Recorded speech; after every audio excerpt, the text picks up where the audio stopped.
We're now live on Facebook. It's Chris Saxman with Virginia Free. Joining us is Dr. Bob Holsworth to talk about COVID, the 2020 election cycle, and the 2021 election cycle. Dr. Holsworth, what are you seeing now when it comes to COVID numbers here in Virginia?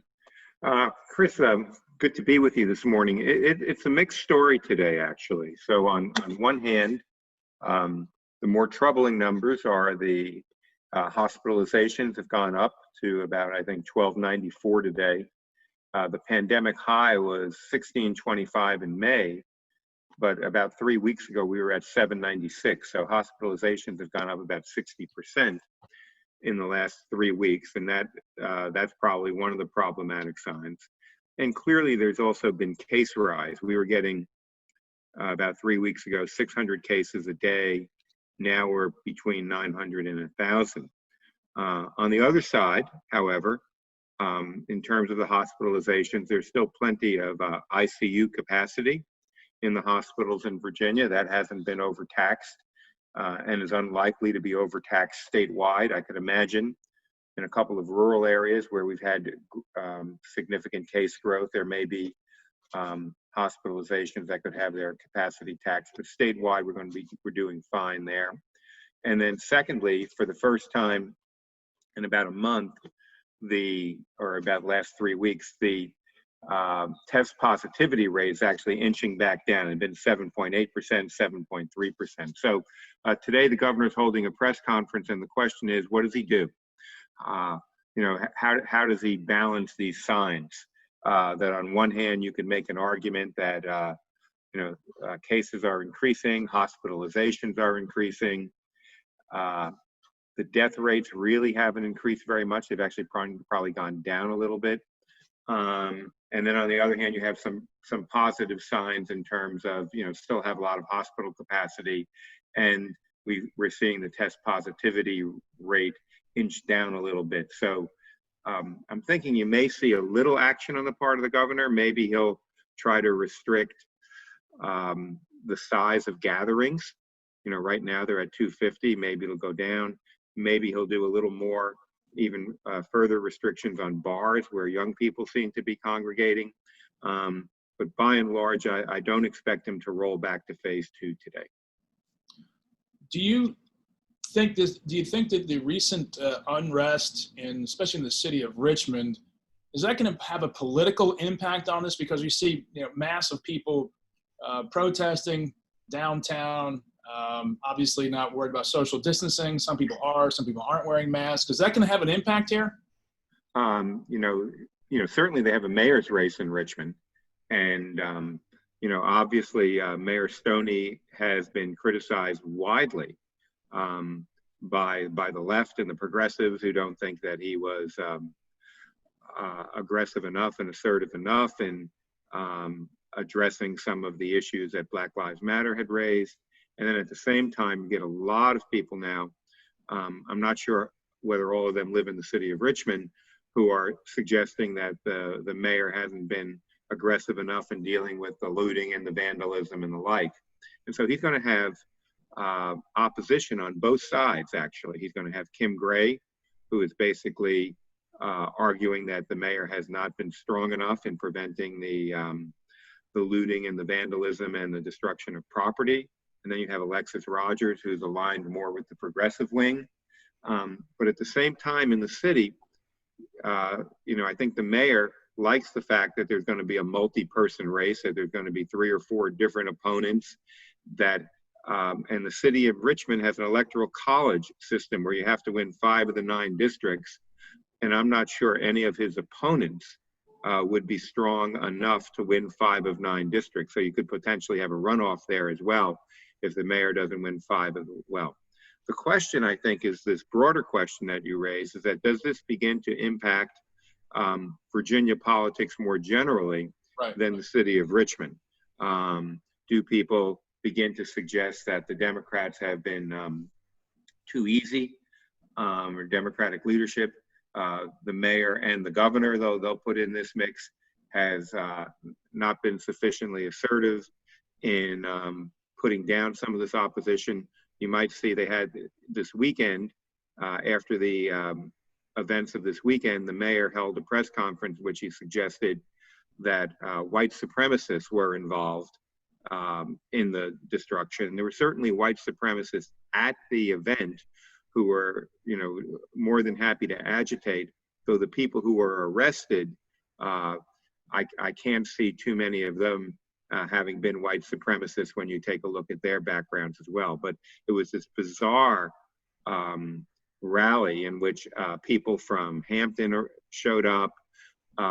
You had people who had been involved in the Second Amendment sanctuary movement. They brought their guns, and at the same time, you had some of the people who had been involved in Occupy Richmond 8 years ago on the left, and a number of those folks were actually arrested, many of whom don't even live in Richmond.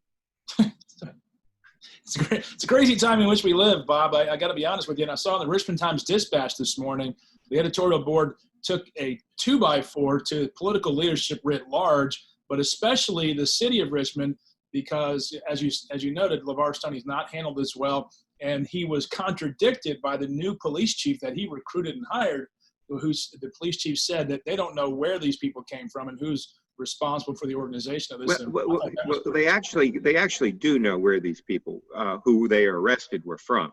Well, you're arrested. Sure. Yeah, they don't know where everybody was from. Certainly, they had, one of the folks from the Virginia Beach area certainly had been involved in the so-called Boogaloo movement that's just trying to sow destruction and chaos everywhere. Right. And at the same time, you can take a look at the people who were arrested on Saturday night. I'm not talking about the Sunday night arrest, which I think were quite different. But the Saturday night arrest, when you had the vandalism and you had the looting, and they had a number of people arrested, some of whom had been involved in the Occupy Richmond movement 8 years ago, and some of whom were not even from the area. But certainly, if you looked at their Facebook pages, you could not suggest that they were white supremacists.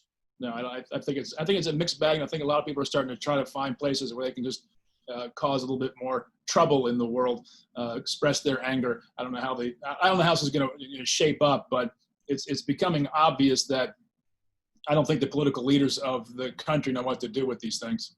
No, they don't, and because basically what they want to argue, and I think they're not incorrect in this way, that 80 or 90% or probably even more of the folks involved are largely involved for what they consider to be, reasons of passion and interest. And then what happens, like what happens in so many things in life, is that people take advantage of this, and they understand that they can fit in with these crowds. They can come in and they can do their destruction and they can do their vandalism. I might even say that last evening, Chris, in Richmond, these folks were marching up Main Street.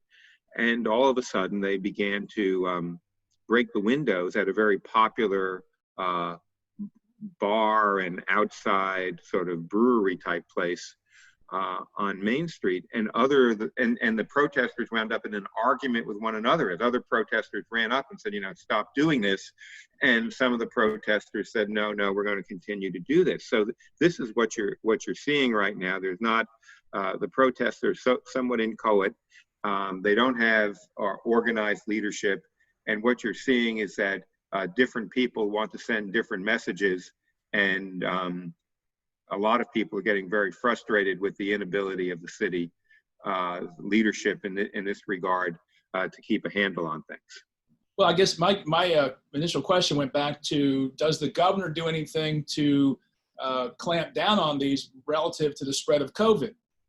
This is one of those areas that people really aren't talking about relative to public policy, because it rubs up against First Amendment freedoms. Yeah, I mean, remarkably at the moment, we haven't seen a huge influx of new cases in the city of Richmond. I'm beginning to see a slight uptick in the RVA region, but a lot of that is taking place in Henrico and then in the southern part of the region. But the governor, you might recall, has been aligned with the mayor in a number of these areas, that particularly with the removal of statues, the governor provided the emergency declaration that Mayor Stoney then utilized to remove the statues, saying they were a public safety threat. And clearly that was done in conjunction. The Times-Dispatch went after the governor today.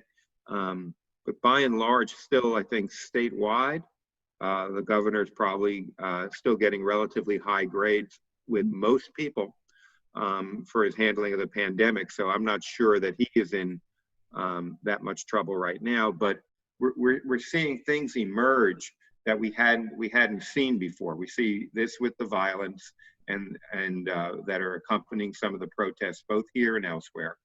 And then we're seeing, let's say in the schools, we're often seeing a divide between the teachers and what they think is appropriate in K-12 and what a number of the parents want to do as well. You might have seen I think it was in Franklin the other day, last night or 2 nights ago, the teachers had said basically they felt that it was unsafe to go back. And there were at least a quite vocal group of parents at the school board meeting saying we want to go back. So we're seeing all kinds of tensions emerge that one hadn't even conceived of prior to COVID coming here.